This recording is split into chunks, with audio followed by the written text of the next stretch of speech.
暗夜中，一枚乌克兰防空飞弹划破天际，精准拦截来袭目标。另一头乌军枪手锁定无人机，猛烈开火。乌克兰第3独立侦察旅也在哈尔科夫丛林与俄军爆发激战。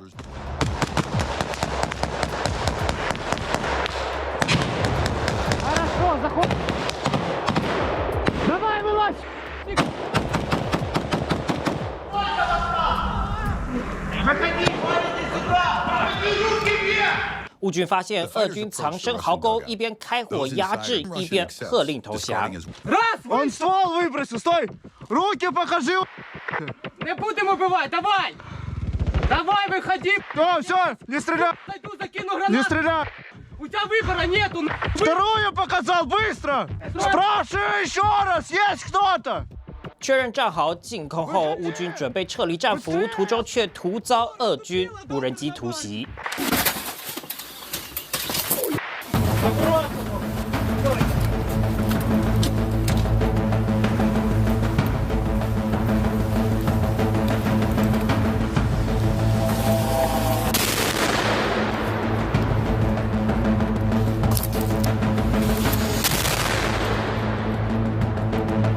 乌军迅速寻找掩护，没想到这架俄罗斯无人机竟然误炸自家的俄军战俘。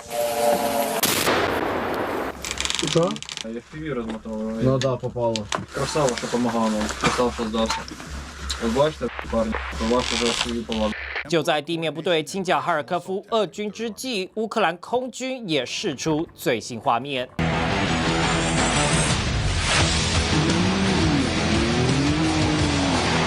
这辆美制4驱车在泥泞中奔驰，并在夜间发射飞弹。这是数月前才在美国陆军协会亮相的暴风雨 Tempest 车载防空系统，现在已经投入前线作战。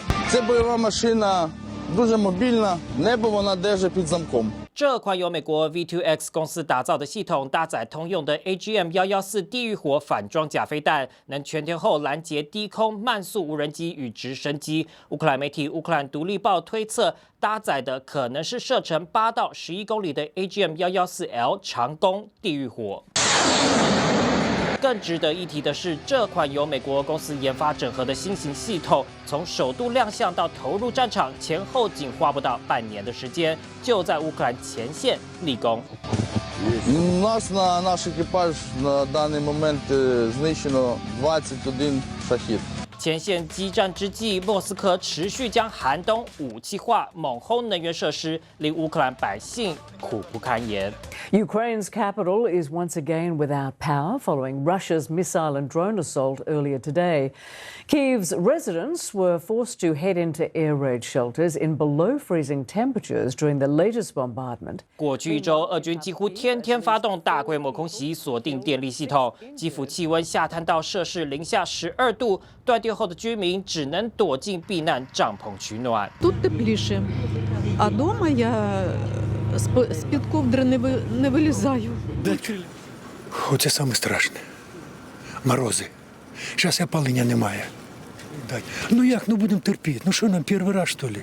乌俄战争将满4年，联合国统计，2025年乌国平民伤亡超过2500人，年增30%。对此，美国驻联合国副大使布鲁斯严厉谴责莫斯科。 These attacks make a mockery of the cause of peace and to President Trump. I would like to remind the Russian Federation of its vote in favor of Security Council Resolution 2774 nearly 1 year ago. That resolution called for a swift end to the conflict and lasting peace. Незмінну двопартійну підтримку Конгресу. У нас є зараз дуже продуктивна робота з президентом Сполучених Штатів. 路透社透露，美国国务卿卢比欧未来几天将率团前往沙烏地阿拉伯推进和平谈判。据传，泽伦斯基也已经受邀与会。TVBS 新闻综合报道。想看最完整的新闻内容，记得下载 TVBS 新闻网 APP。